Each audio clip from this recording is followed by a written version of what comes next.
આ તમે આજે એક એરિયા જોઈ શકો છો, જે નડિયાદ શહેરના રેલવે સ્ટેશન પાછળનો આવેલો આ એરિયા છે, જ્યાં NES સ્કૂલ આવેલી છે, ન્યૂ ઇંગ્લિશ સ્કૂલ આવેલી છે. આ તમે જોઈ શકો છો કે ત્યાં આગળ અત્યારે ગટર ઉભરાઈ રહેલી છે. આ એરિયાનો અમે ઘણી બધી વાર મેં ન્યૂઝની અંદર અમે લોકોએ મૂકેલું છે, બતાવવામાં આવેલું છે કે આગળ વારે ઘડે ગટર ઉભરાઈ રહી છે, પણ તેનું કાયમી સોલ્યુશન આવશે કે કેમ, એ વખતે એવું અમે કહેલું હતું અને હજુ પણ તમે જોઈ શકો છો કોઈ કાયમી સોલ્યુશન નથી આવ્યું.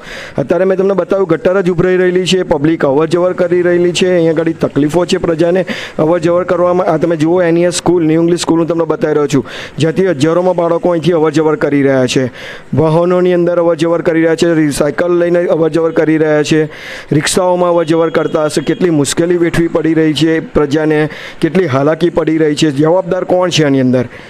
શું કોઈની જવાબદારી આવે છે કે નથી આવતી એની અંદર?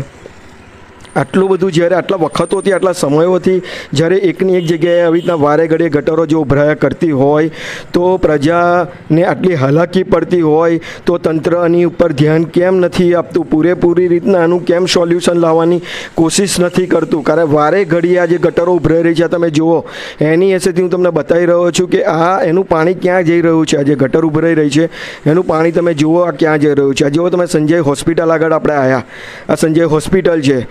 સંજય હોસ્પિટલે આગળ પણ તમે જોઈ શકો છો કે કેટલું પાણી ભરાયું છે, જ્યાં વાહનોની આટલી બધી અવર જવર થતી હોય, આટલા વખતોથી અહીંયા આગળ આ તકલીફો ચાલતી હોય, પરંતુ જવાબદારી કોઈ લેવા રેડી નથી.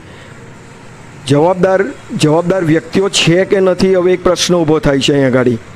કારણ કે આટલા બધા સમયથી જો જ્યારે કે ગટર અહીંયા ઉભરાતી હોય, આટલા બધા સમયથી અને આટલું બધું પ્રજાને હાલાકી પડી રહી છે ઘણા બધા વખતથી, આ 3 થી 4 વખત તો અમે આ ન્યૂઝમાં આ જ રસ્તો બતાવી રહ્યો છું હું તમને.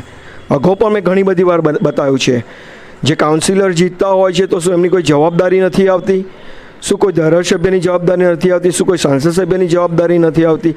આનું કાયમી સોલ્યુશન લાવવું જોઈએ. આ તમે જુઓ આ NESથી પાણી જે ન્યૂ ઇંગ્લિશ સ્કૂલેથી નીકળ્યું ગટર ઉભરાવાનું પાણી, એ અત્યારે ક્યાં જઈ રહ્યું છે? તમે જુઓ, હું તમને છેક સુધી બતાવી રહ્યો છું. આ પાણી તમે જુઓ ક્યાં જઈ રહ્યું છે અત્યારે.